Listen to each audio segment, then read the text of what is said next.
Sa physics po ay may tinatawag na law of impenetrability. It means only one thing can occupy one place at one time.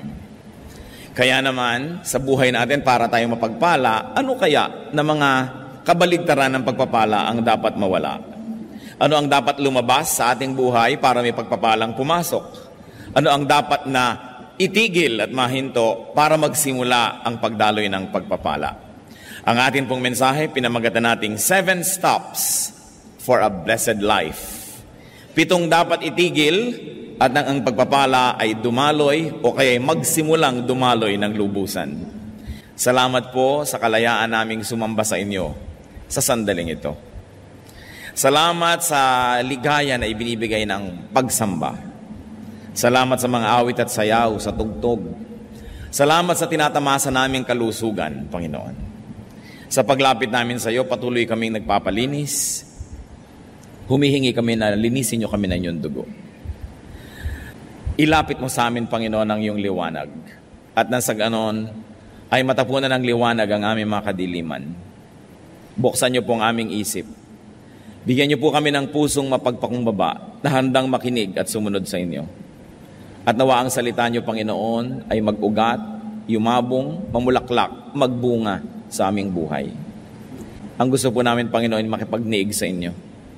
Kasihan niyo po kami sa aming pagsamba. Buksan ang aming tainga na marinigan yung mga katuruan at ang aming puso upang sumunod dito. Nawa, Panginoon, kami magkaroon ng kapayapaan kung sino man ang maaring ginugulo, binabagabag ng iba't ibang mga alalahanin. Humihingi kami ng kapayapaan na sa inyo lang maaring magmula. At nawa, walang maging kaagaw sa aming pansin ang inyong salita. Gamitin niyo po ang inyong hamak na lingkod na tungtungan ng inyong paa. Nais po namin kayong itaas. Nais po namin, Panginoong, tunghayan ang inyong mukha.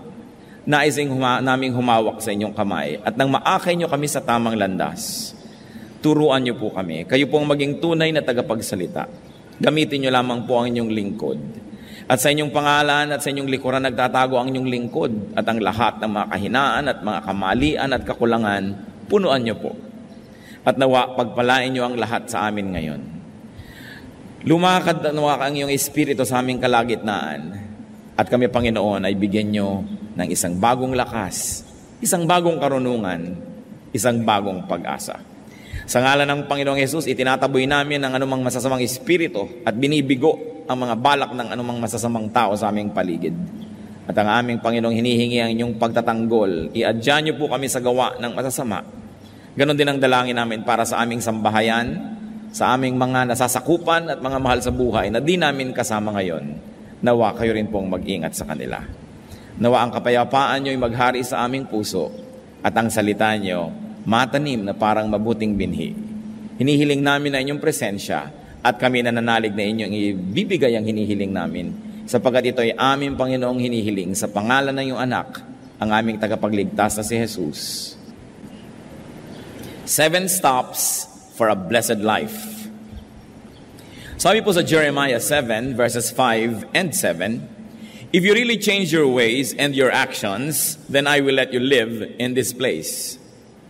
Isang kondisyon ay binigay ng Panginoon sa mga tao kung talagang magbabagong loob kayo, papalitan ninyo ang inyong mga pamamaraan, hahayaan ko kayong manahan sa lugar na ito. At natural ang pinag-uusapan po ay isang bayang pinagpala, isang sitwasyon sa buhay na punong-puno ng pagpapala ng Diyos. Kaya sabi niya, "If you change your ways, I will bless you." We want blessings, we must be ready to follow the rules and to play it by the book. Isang-isa pong dapat nating itigil kung ito hindi pa natin lubos na naititigil para ang pagpapala ay magsimula is to stop childish thinking. Tigilan ang pag-iisip bata. Pwede nating mithiin na magmukhang bata, hindi naman siguro masama.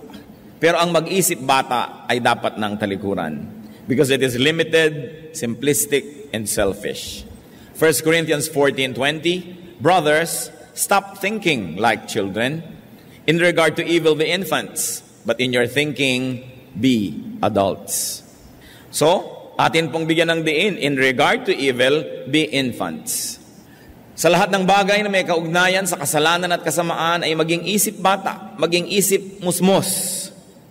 Walang alam, inosente, malinis. In fact, infants are younger than children. So better and cleaner and purer than children is what God requires. And in regard to thinking, be adults. Sa paggawa ng masama, walang muang. Subalit sa pag-iisip ng tama, tayo'y dapat ay mistulang mga may karanasan, marurunong na at may edad. In other words, the Bible is asking for maturity, for a kind of thinking that is understanding and accommodating. Ano pong application nito sa ating buhay ngayon? Tayo po ba ay nag-iisip bata pa? Kung minsan, ay marami tayong mukha at anyo. Pagka ang kaharap mo itong grupo ng mga taong to, ikaw ay mature. Subalit may mga tao na pag sila ang kaharap, tayo nagbabata-bata ang pilit.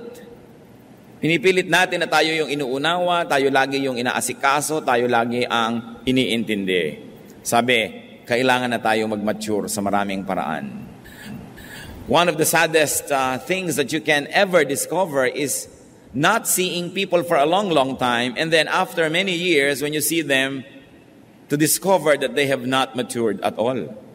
Hindi umedad sa pag-iisip. Tumanda lang ang itsura, dumami lang ang mga bilang ng taon, subalit hindi tumanda ang pag-iisip. Sabi nga nila, hindi baling tumanda basta may pinagkatandaan. At nakakalungkot po, may mga tao na kahit ilang dekada na ang lumampas sa kanilang buhay, ganun pa rin mag-isip. Ganun pa rin kakitid ang isip. Ganun pa rin karami ang mga hinihingi na bata lang dapat ang humihingi. Laging siya ang inuunawa. Paano po ba mag-isip ang bata? Siya lagi pagka nagugutom, iiyak. Kailangan itigil mo lahat ng iyong ginagawa para siya pakanin. Pagka meron siyang hindi gusto, iiyak. Dadaanin ka sa iyak, iba-blackmail ka. Emotional blackmail. Hindi siya marunong magpakain sa sarili, papakainin mo pa. Hindi siya marunong magligpit ng kanyang mga kalat, ipagliligpit mo pa. Hindi niya maipagtanggol ang kanyang sarili. Subalit ang mga tao po na nagmamature, nababaligtad, nalalaman mo na nagmamature na ang iyong anak, ang iyong pamangkin, ang mga bata, kung tumitigil na sila unti-unting kailangang laging alagaan at pagkatapos natututo sila na maging responsable.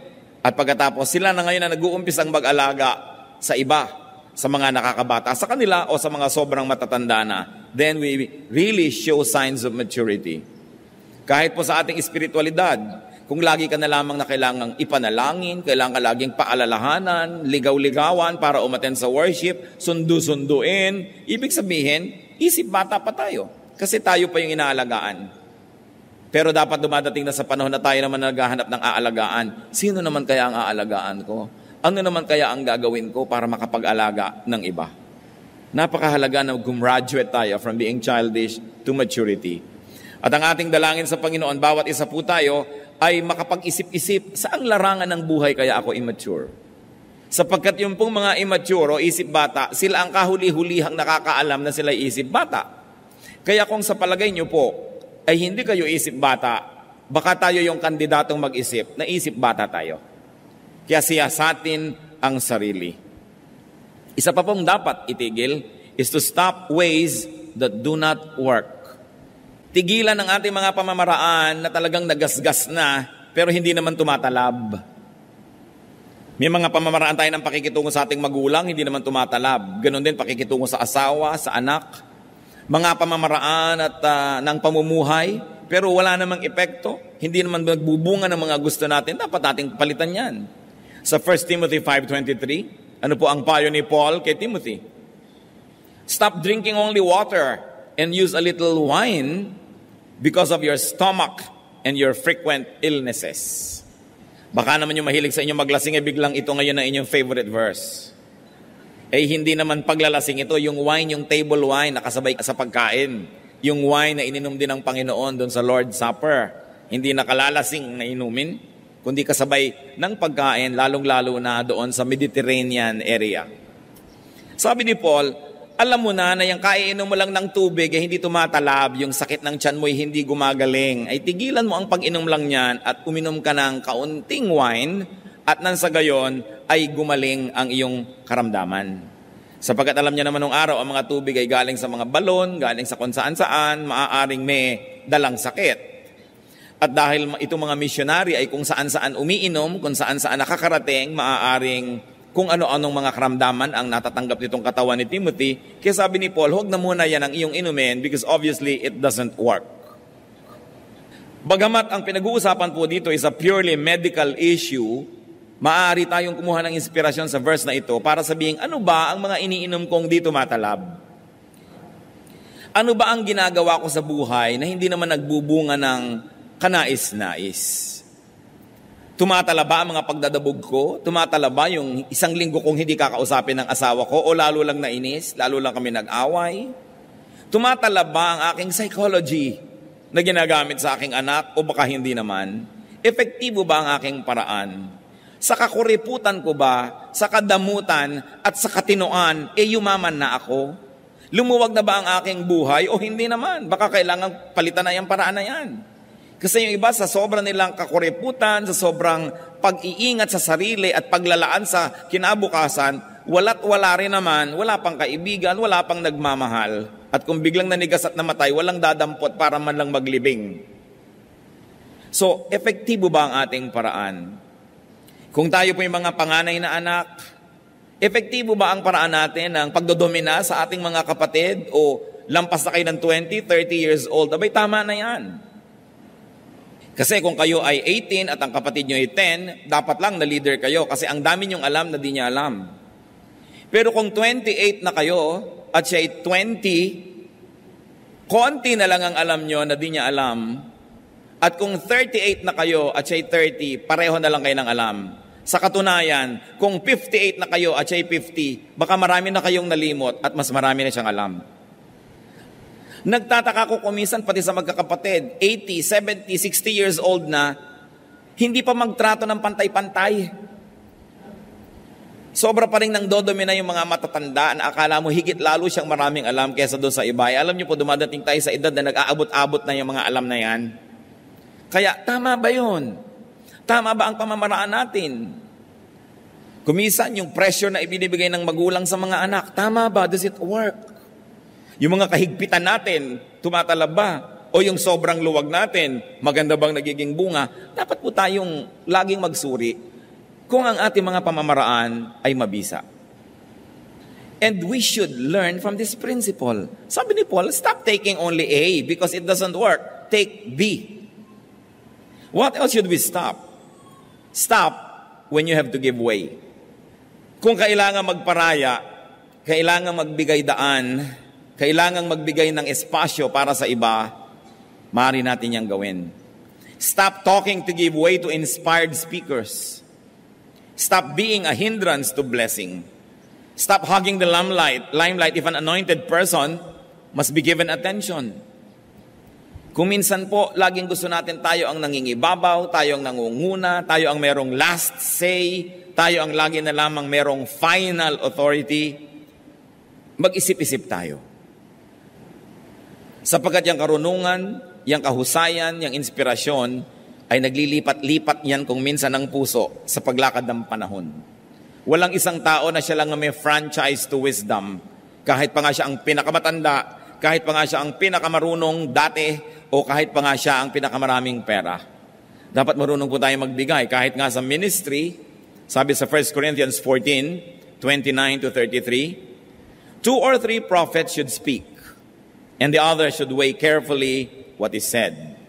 And if a revelation comes to someone who is sitting down, the first speaker should stop. For you can all prophesy in turn, so that everyone may be instructed and encouraged. The spirits of prophets are subject to the control of prophets. For God is not a God of disorder, but of peace. Ito pong kontekstong pinag-uusapan, sapagkat marami nun ang mga propeta at maraming nagsasalita, kung minsan na hindi na magkamayaw sa pagsasalita, kani-kanya nasabay-sabay, wala nang nakikinig at wala nang pinakikinggan. Kaya ang sabi ni Paul, kung merong isa na nakaupo at hindi siya ang nagsasalita, subalit may dumating sa kanyang inspirasyon, hayaan siyang tumindig at magsalita, at yung nagsasalita tumigil muna at umupo at makinig. Ang dapat lahat ay magkaroon ng pagkakataon na marinig at makinig, at nang sa gayon ang lahat ay mapagpala. Hindi natin kailangang laging dinodomina ang mga usapan. Kadalasan sa mga pamilya, sa mga magkakaibigan, meron ang parang isang dominant figure. Dapat ba nating katandaan na at kamatayan na yung ganon? Lagi na lang siya ang masusunod, lagi na lang siya ang bida. Dapat din tayo mag-isip-isip. At kung tayo po ay merong ganitong uri ng otoridad sa ating mga pamilya, sa ating mga nasasakop, ay magbago-bago na rin tayo ng sistema. Makinig naman tayo sa iba. Magtanong-tanong naman tayo, gusto nyo ba ito ang gagawin natin? Kakain tayo sa isang restaurant, ano bang gusto nyong kainin? Hindi ako na lang lagi yung order, komo ako ang magbabayad. Tinuturuan po tayo na magbigay daan sa kapwa. Sapagkat ang bawat tao binibigyan ng Panginoon ng kakayahan, ng karunungan.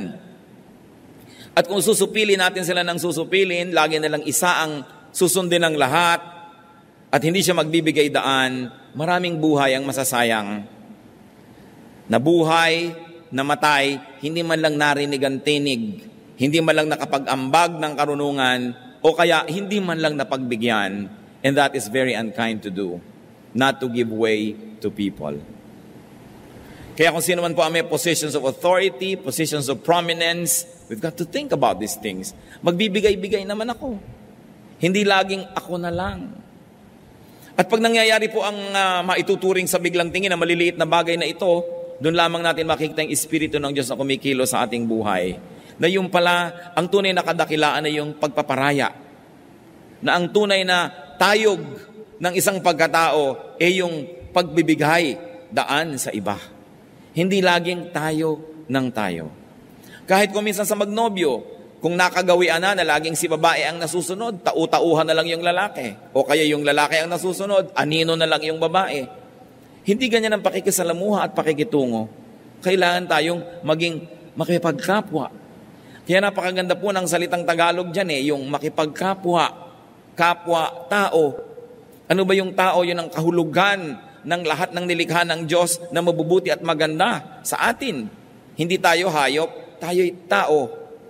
At kung ikaw'y nakikipagkapwa tao, yung respetong gusto mong tanggapin ay ibinibigay mo rin sa iba.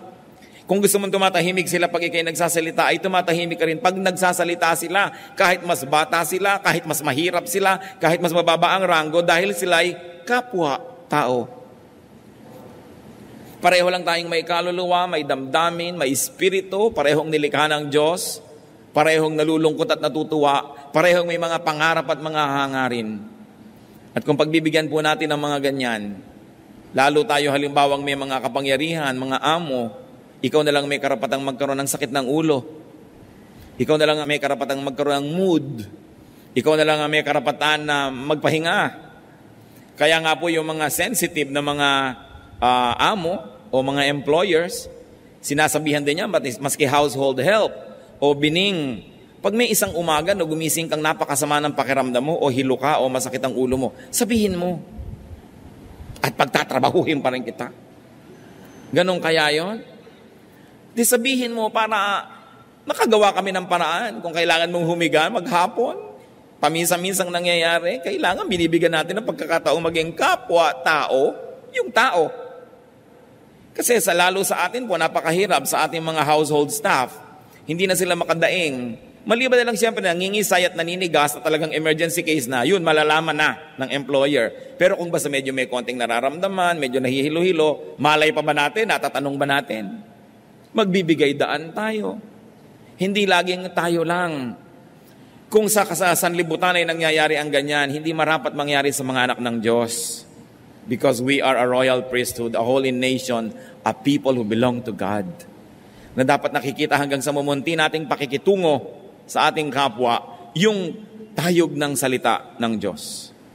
Meron pa pong isang dapat tigilan, stop judging others. Tumigil tayo ng paghuhukom at paghuhusga sa kapwa, lalong-lalo at kakaiba ng ating paniniwala ang paniniwala nila, kakaiba ng ating mga pananaw at paninindigan ang sa kanila, dapat tigilan natin ang pagsabing mali sila at tayo lang ang tama. Dapat nating tigilan ang pagsabi sa mga taong sila ay naliligaw dahil lamang hindi tama, hindi landas natin ang kanilang sinusunod. Romans 14 verses 1 to 13, ito po tungkol sa paghuhusga ng mga Kristiyano sa kapwa Kristiyano sa mga issues ng buhay. Accept him whose faith is weak without passing judgment on disputable matters.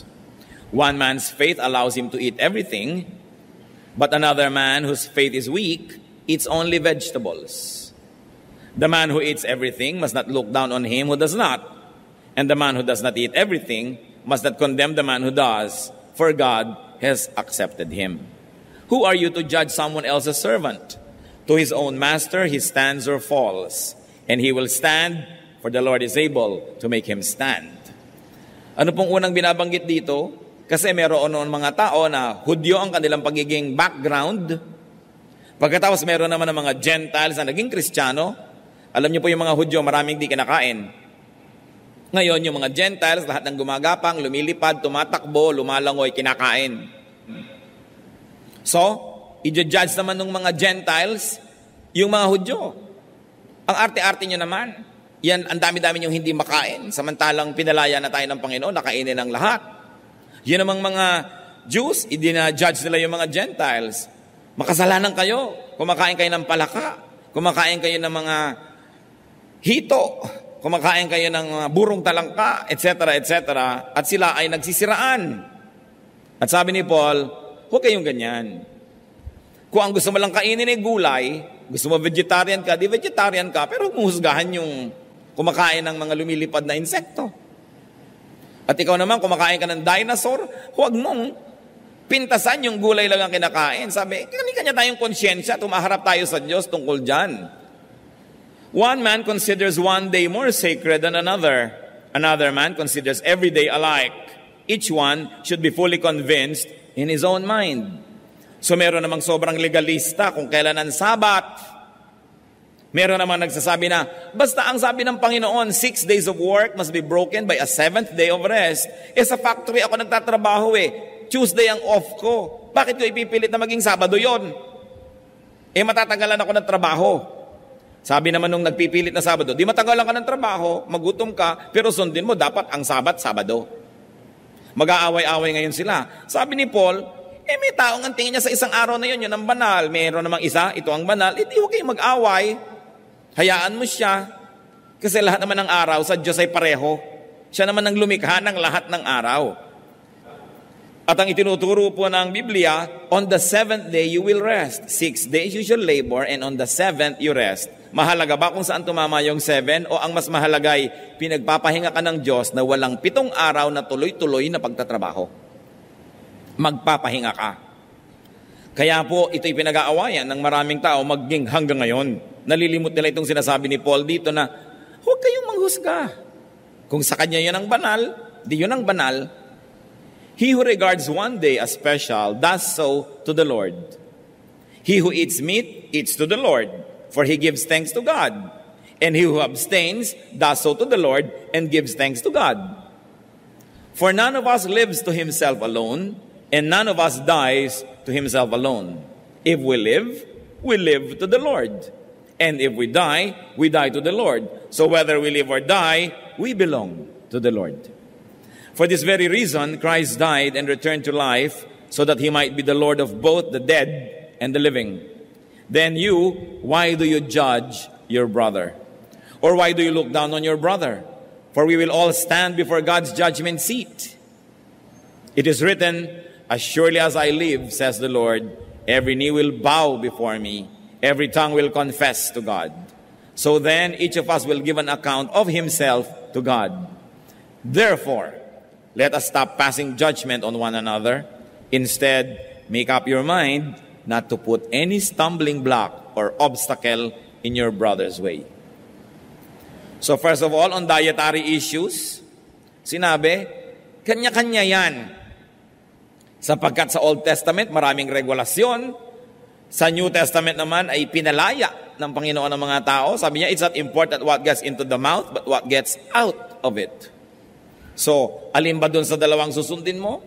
Nasa iyong pananalig kasi hindi yon may kinalaman sa iyong kaligtasan. Meron naman on special day issues. Meron mga Kristiyano, aawayin yung mga gustong magsabit ng parol pag Pasko.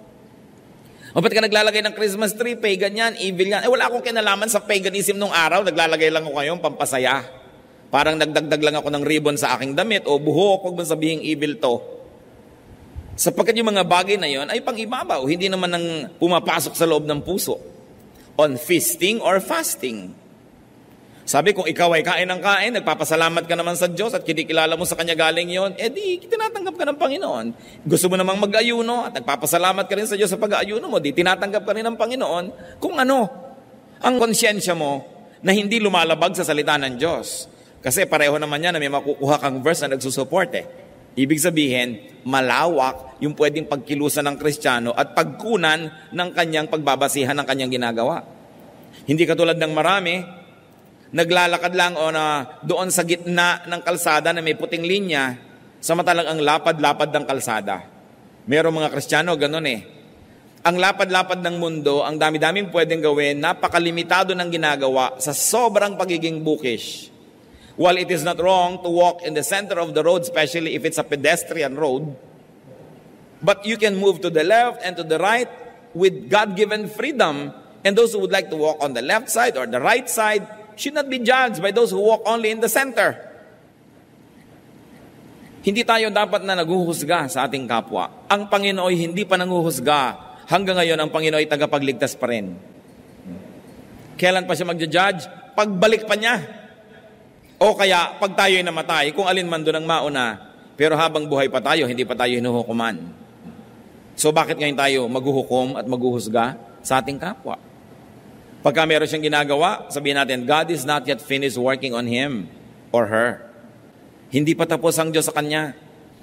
Kaya mga iba, bakit nasa choir yan? Di ba meron pa yung ganito, ganong kasalanan? Hindi pa tapos ang Diyos. Kasi kung tapos na ang Diyos sa kanya, ting, mawawala na siya. Nandun na siya sa kabilang buhay. Hindi pa siya graduate sa buhay na ito.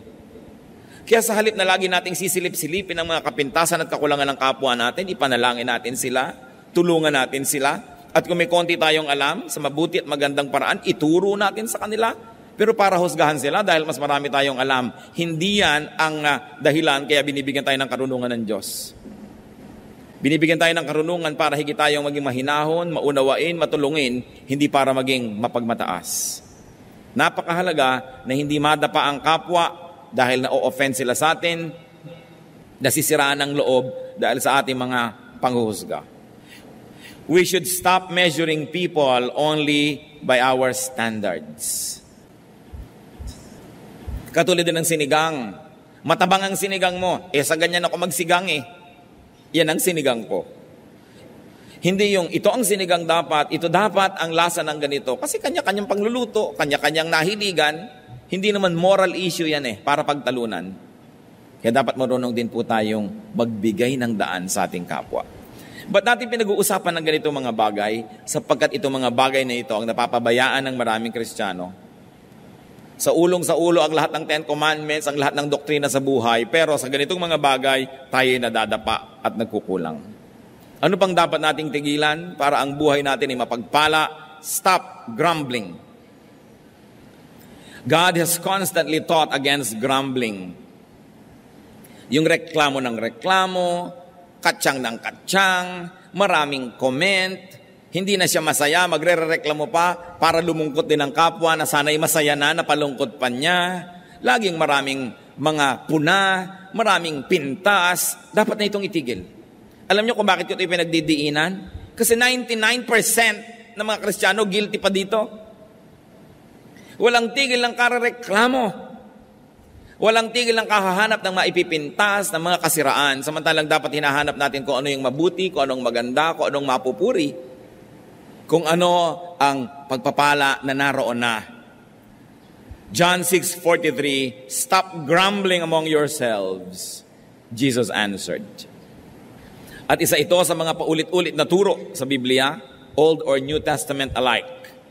Stop grumbling. Wives, what are you grumbling against your husband? Ano ang mga reklamo nyo at mga katsang-katsang tungkol sa inyong asawa na para bang pwede pa kayo magpalit? Habang nagre-reklamo ka ng nagre-reklamo, yung reklamo mo lalong lumalaki, lalong lumalalim, lalong tumitibay, kaya lalong nagkakaroon ka ng dahilan para magreklamo.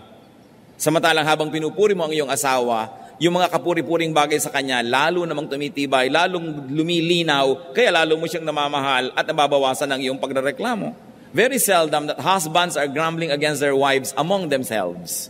But it's more often that wives among themselves are grumbling against their husbands. Kaya napaka-importante na mabae ka man o lalaki, husband or wife, anak ka, grumbling against your parents, but hindi ka maghanap ng maipupuri at maipagpapasalamat. Stop grumbling. Kung minsan nakakalungkot, ang marami pang grumbling na nangyayari, mga reklamo, among workers in the church, among Christian people, grumbling against the choir director, grumbling against everybody, samantalang nasa church na nga. Mga kapatid, I can never be so repetitious enough. Kasi nakikita ko nangyayari ito sa buong paligid. Ang mga tao, napakagaling magreklamo. Sinisilip ang kapwa, yung mga privileges ng iba, yung mga tinatamasa ng iba, lagi nilang tinutuos, hindi ipagpasalamat kung ano yung nasa kanila. Magkakapatid na reklamuhan ng reklamuhan laban sa isa't isa. Nag-aagawan ng mga mana, sira-sira lang naman piano at isang dangkal na lupa.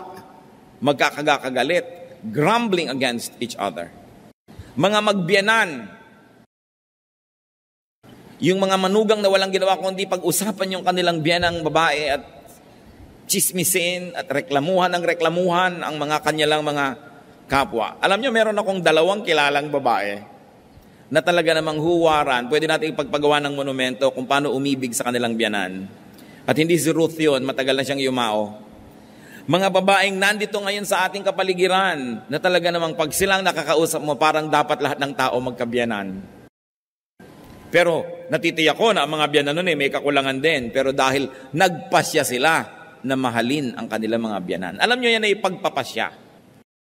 If you decide, every little aspect of your life will follow the grand design and the big decision.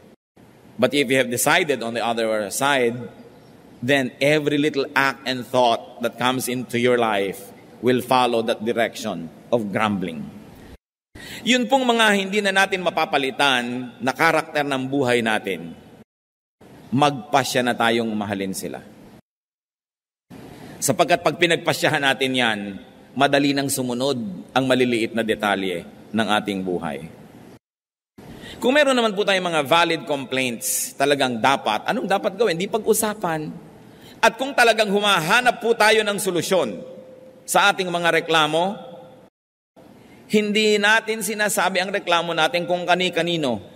Pumupunta tayo dun sa tao na itinuturing nating pinagmumulan ng suliranin, at tayo ay sa mahinahon na paraan humahanap ng solusyon. Kasama sila. So you don't talk about people, but you talk with these people. Then something positive will happen. Pwede po bang tandaan natin itong mabuti? Kasi nakakamalat na tong topic na to eh. Yung stop grumbling. Yung stop talking about people, but talk with people with whom you have a problem. Para malutas. Because when you talk about people, the problem will never be solved.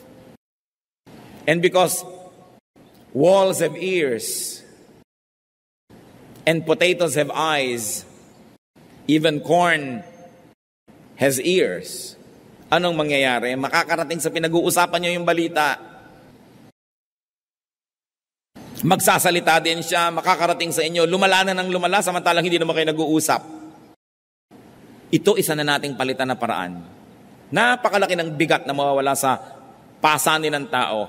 Kung matututunan lang tayo na kausapin yung taong sa palagay natin ay may kinalaman sa suliranin, pero huwag siyang pag-usap-usapan. There's always a proper forum for everything. At dapat may kaayusan. 1 Corinthians 14:40, but everything should be done in a fitting and orderly way. May isa pa pong dapat tayong tigilan. Stop doubting.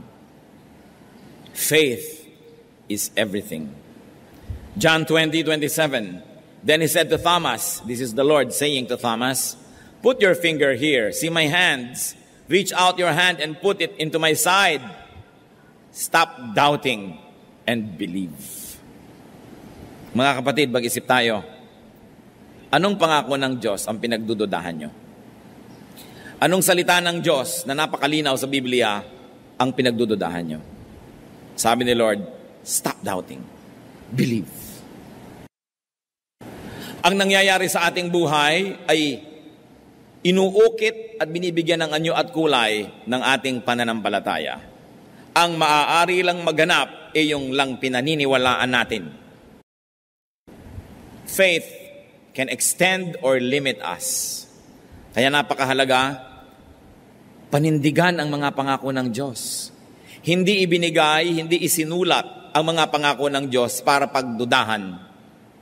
Ibinigay yan para panindigan, panghawakan, sandalan, tindigan, para tayo magkaroon ng kapayapaan, katahimikan, kaayusan sa ating buhay. Ang lahat ng patuloy pa ring nerbyoso ay kulang ng pagtitiwala sa salita ng Diyos. Ang mga lagi pa rin na sinasakmal ng takot ay kulang ng pagtitiwala sa mga pangako ng Diyos. Ang mga takot na takot maghirap at baka walang makain, salat na salat sa pananalig sa sinabi ng Panginoong Jesus. Sabi niya, look at the birds of the air. They don't even plant, they don't harvest, but your heavenly Father feeds them. At kung ang mga ibon ay pinapakain, ang mga bulaklak ay dinadamitan, kayo pa kaya ang hindi alagaan ng Panginoon? Mga mabababaw na mga pananalig, sinabi ng Panginoon. Ano po ang inyong mga takot? Gusto kong pag-usapan natin yan Ano mga takot natin? Sa palagay nyo ba, hindi mas malaki ang Diyos dyan sa takot na yan? Pero habang may mga takot tayo, nabubuhay tayo sa nerbiyos, sa pangamba, sa panghihina, ibig sabihin, mahina ang pananalig. Nagdududa sa salita ng Diyos na ito'y totoo, ito'y mapanghahawakan at magaganap nga. 2 Peter 3:9, the Lord is not slow in keeping His promise. Suyurin ang Biblia, halukayin, hanapin lahat ang pangako ng Diyos, panghawakan, memoryahin. Dapat pa bang i-memorize yan? Yes. Because when you memorize and commit to memory the promises of God, you will be able to pull out the right promise at the right moment and you will be strengthened. Ang ating pagkain ay ang salita ng Diyos. Hindi ba sabi ni Satanas kay Lord, kung talagang Diyos ka, gawin mo mga pagkain niya mga bato. Sabi niya, man does not live by bread alone, but by every word that comes from the mouth of God. Anong isa sa mga kahulugan niyan? Ang pagkain natin ay ang salita ng Diyos. Nanghihina ka, physically, kakain ka ng pagkain, iinom ka ng mga vitamins, iinom ka ng mga herbs, at kung ano-ano pa, para ka lumakas. Spiritually, nanghihina ka, ang pagkain mo ay salita ng Diyos. Ano? Ang kanyang mga pangako. Kaya ay maaalala ko yung pangako na yun ng Diyos, kakainin ko ngayon yung pangako na yun. Malakas na ako kasi kumain ako ng tama kong kainin. Kaya yung panghihina, isa lang po yan na sintomas na tayo'y mahina sa pananampalataya. Ang mga anak ng Diyos ay victorious because God is victorious. Malalakas ang loob dahil kakampi natin ng Diyos. Masisigasig, hindi lalampalampa, hindi hihina-hina. It is the devil who comes to steal, to kill, and to destroy. But Jesus says, I have come that you may have life and have it to the full. A full life. Don't just exist. Get a life, a full life. At kailangang panghawakan natin literally ang mga pangako ng Diyos.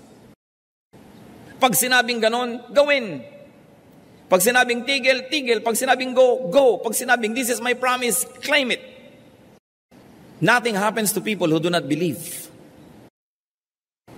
Kahit sa mga imbensyon, nakakaimbento yung mga tao na naniniwala sa kanilang magagawa. Kahit yung mga unang mga taong tumawid sa dagat Pasipiko nung kauna-unahang mga panahon, naniwala silang magagawa nila yon. Yung umakyat niya sa mga Mount Everest, naniwala silang magagawa nila. Pero yung mga naku, hindi pwede yan, mahirap yan, talagang walang nararating.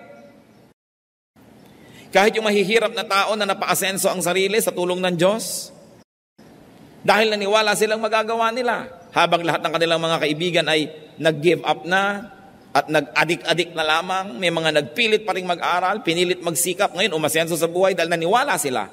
Yung paniniwala natin ang bubuo o sisira sa ating buhay. Kaya kailangang paniwalaan. Pati po ang ating mga anak, kung naniniwala tayong sila'y mahusay, naniniwala tayong marami silang magagawa, nagiging mahusay at maraming ang nagagawa. Pero pag naririnig kayong, yung anak ko na yan, bubing yan eh.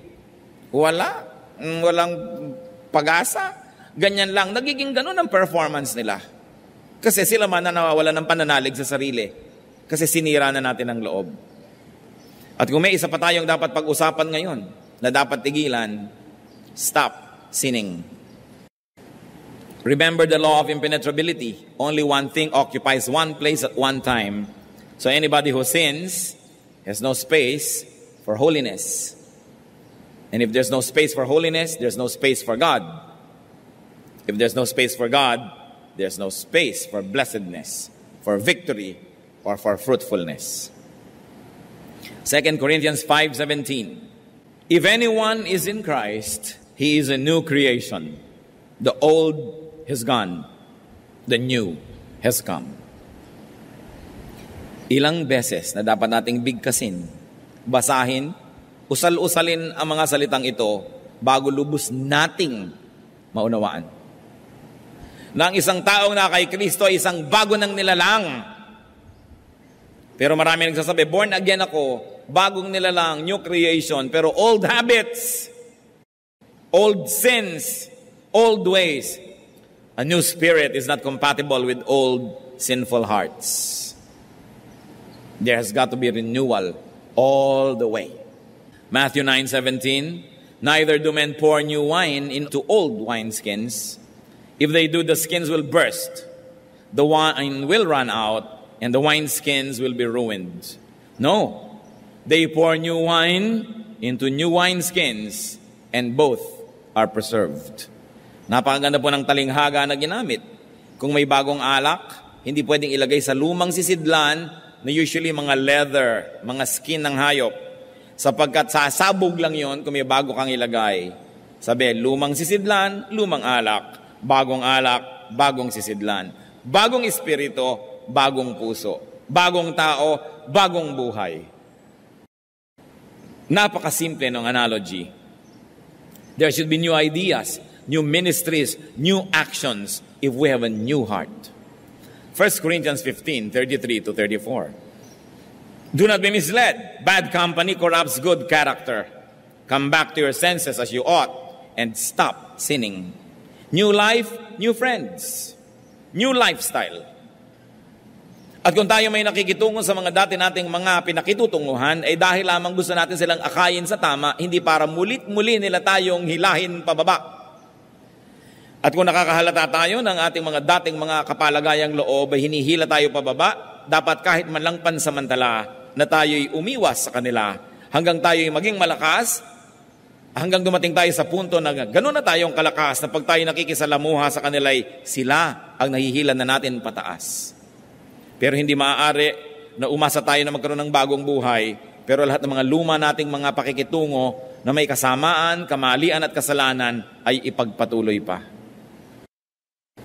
Meron pa nga nakikiusap sa akin, Pastor, pwede po ba tayo mag-Bible study sa aming bahay? Saang bahay? Sa bahay po namin ni ganon. Panginoon kong Diyos, ikaapat mo ng asawa yan. At buhay pa yung 1, 2, 3. Ngayon, gusto mo mag-Bible study tayo sa bahay nyo. Di para ko na ngayong in-recognize itong relasyon na ito. Gusto mo pala mag-Bible study, tanggalin mo muna sa buhay mo yung 2, 3, 4. At mag-ayus-ayusin mong yung buhay. Kasi oras na nakasanayan na yon, hindi na mahapdi, hindi na masakit. Ang kasalanan na inaalagaan ay wala ng kirot. At katunayan yan, pag nakasanayan ng kasalanan, pag tinatanggal mo, dun pa ngayon makirot. Pero parang isang bulok ng ngipin, ayaw mong ipabunot sa dentista dahil masakit ang pagbunot. Kaya pagtsatsagaan mo na lang na buong buhay, sumasakit-sakit. Sa buhay po natin, kuminsan kailangan ng drastic surgical procedures. Merong dapat pinuputol. Hindi na pinag-iisipan pa, lalo't malinaw na inuutos ng salita ng Diyos na dapat tanggalin sa ating buhay. Kaya nga po yung isang taong pinagaling ng Panginoon, nung makita niya muli doon sa may templo, sa John 5:14, later Jesus found him at the temple